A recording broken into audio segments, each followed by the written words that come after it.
What's your interest rate? How long is the lock-in good? We're continuing our series on what's your mortgage interest rate. This series is covering various factors comprising your home loan rate. Now, please subscribe to my YouTube channel to view other videos concerning your interest rate. Lock-in periods. Generally speaking, your interest rate will be affected by the length of your lock-in. The shorter the lock-in period, the less your interest rate will be, and the longer your lock-in period, the higher your rate will be. This will most often affect the amount of discount points you pay. Now, these variations are not great, but it can have impact. The important thing for you to know and to make sure with your lender that the lock-in period is sufficient to cover your projected closing date. Typically, a lender's rate sheet will incorporate lock-in periods in 15-day increments, 30, 45, 60 days, and beyond. Usually a 10-day lock-in is the shortest period for a lock-in.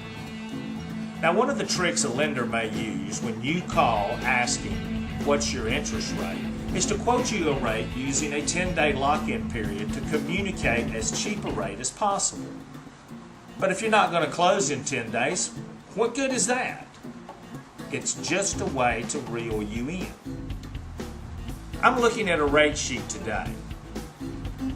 The difference between a 10-day and a 30-day lock is only 1/8 of a discount point. 10-day to 45 days adds 1/4 of a discount point. 10 days to 60 days will add 1/2 a discount point.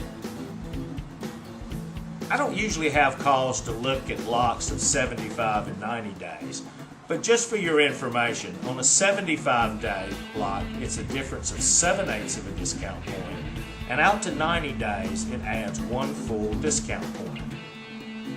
This would be adding discount points with the rate staying the same. What about rate changes with discount points staying the same? Looking at this same rate sheet, going out 45 days would add 1/8% to your rate.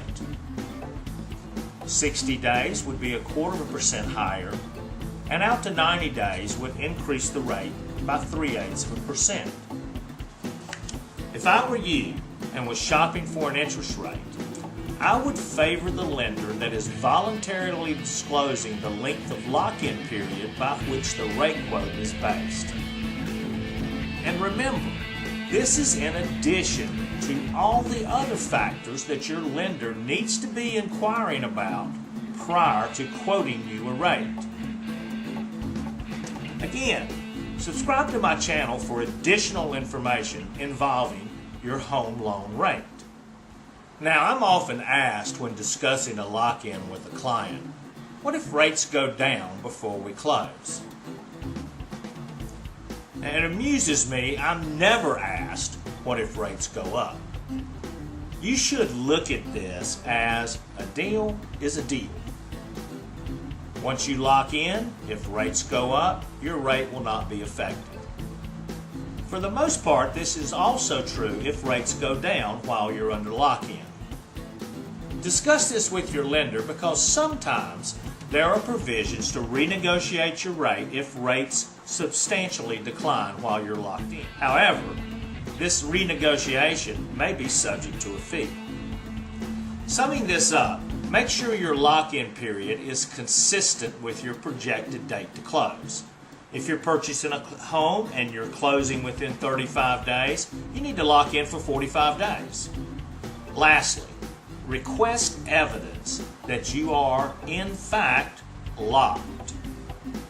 Another game that is sometimes played is a loan officer tells clients they're locked in, but actually the loan officer is still floating the loan.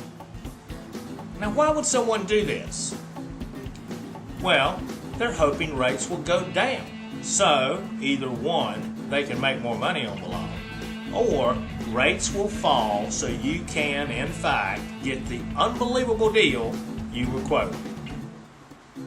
If rates go up, you'll hear some excuse about what happened, but we'll often see your rate go up. Bottom line, work with a trusted lender that has your best interest at heart, one that is forthright and thorough. As is often said, if it sounds too good to be true, it usually is. This has been a presentation of My Home Loan with Jay.